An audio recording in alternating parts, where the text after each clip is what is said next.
What is going on, Pokemoshpitbeta? This is PieguyGamer here. We have got a battle against the TheEpicAbsol from Smogon Wi-Fi Battle Finder. And as you can see, it is RU match. Now let's take a look at the team preview here. It looks like he's got a Stealth Rocker in possibly Sandslash and Aerodactyl. He obviously has that either the water or the electric immunity in Lantern, probably more the water immunity.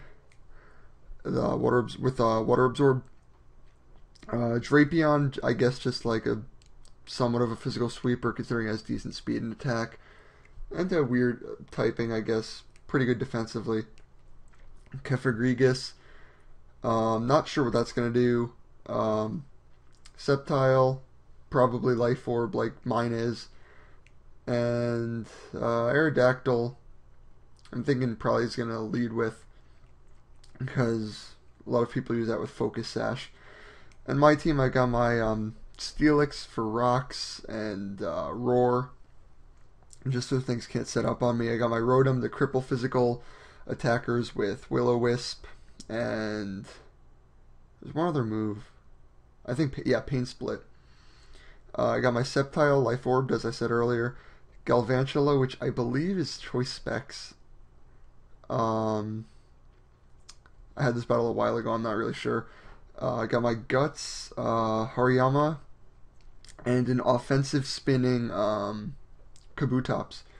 So without any more of this blabber, let's get into the battle.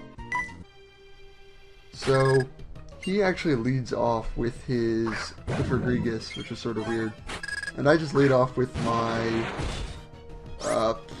Steelix, and he nasty plots, which is odd. I didn't expect nasty plots, so I just go for my rocks. I know I'll definitely be able to live one hit because of sturdy, so I just go for the Roar here, so he can't keep setting up on me. And what actually happened in this battle was that he kept disconnecting, so in the first battle I actually roared him out into his Sandslash, and then switched to my Rotom to dodge the Earthquake. So that's what we do here. I switch into my Rotom, and he switches into his Sandslash, just so we can get that back to normal. And I wasn't really knowing what I was going to expect with the Sandslash at first, so I just go for the Will-O-Wisp on my Rotom to cripple it, because I know it's a physical attacker. And he actually shows a Lumberry here, and then Swords Dance, which shows me he's more offensive than Stealth Rocker and that sort of thing. So he just goes for... So I just go for the Will-O-Wisp again, and he goes for Swords Dance again. So now he's at +2 attack after the burn. And so I just go for Shadow Ball, hoping to do a good amount of damage. And I actually do, considering I don't have any investment in special attack, I get like a 40% off on that. And I am able to live a Night Slash because of the burn. And I was thinking he might switch into his Drapion here, just because it resists Shadow Ball. But I didn't really want to predict too early in the match, so I just go for the Shadow Ball, and he does indeed switch into his Drapion, which is sort of unfortunate for me, but at the same time I'll be able to get some HP recovery, because I'll be able to Pain Split off this thing, knowing I'll be faster than it.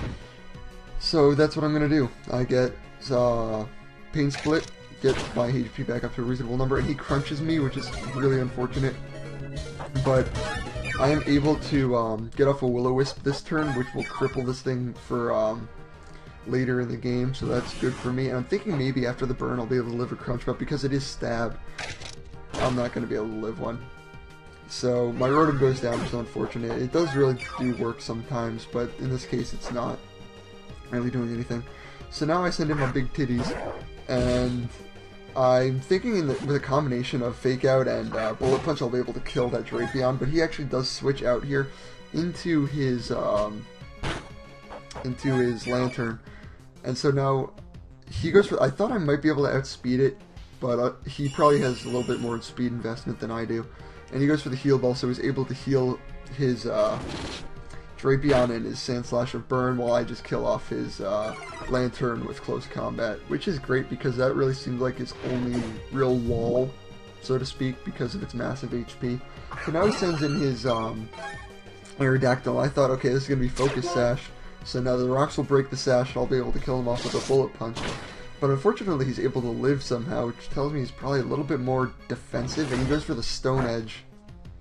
which actually does a huge amount.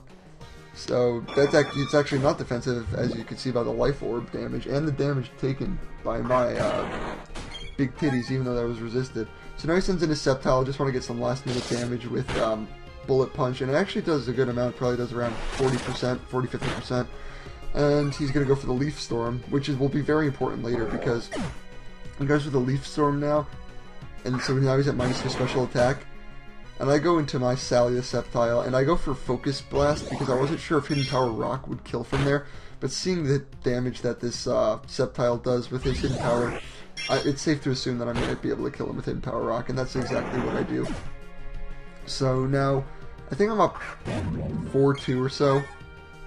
He sends in his Mr. Hand, so I just go for the Giga Drain, wanting to get some HP recovery back, thinking he might go for the Nasty Plot. But he actually goes for the Trick Room on this turn.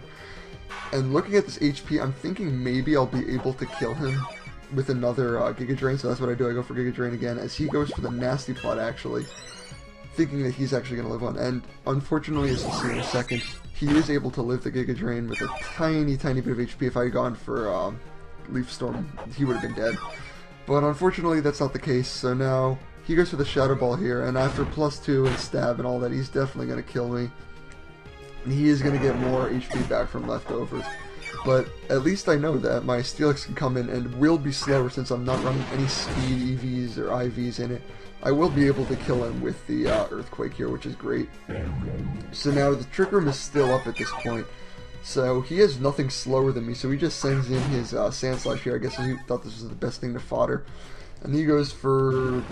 Actually, I go for the Earthquake and kill his Sand Slash. Not that often you get to see a little mini Steelix sweep here, because he only has his Drapion left, and I somehow outspeed. He probably went for a negative priority move here, and I'm able to get the Earthquake off, which is fantastic, and I kill 3 of his guys with Steelix, which is very uncommon.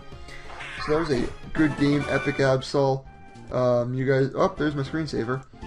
And I screwed up with pausing and stuff, so... yeah, if you guys like this narration, you could check out my channel. It'll be in the description. This guy said he had a channel, but he deleted it, so that's unfortunate. You could probably go find his profile on Smogon if you really wanted to. Subscribe to the Pokemoshpitbeta. They're great. Upload battles pretty much every day. Yeah, sorry for my stuttering, if that bothered you at all. I know I've been trying to work on that. But anyway, thanks for watching. Give it a like if you liked it, you know, all that good stuff, and I'll see you guys later.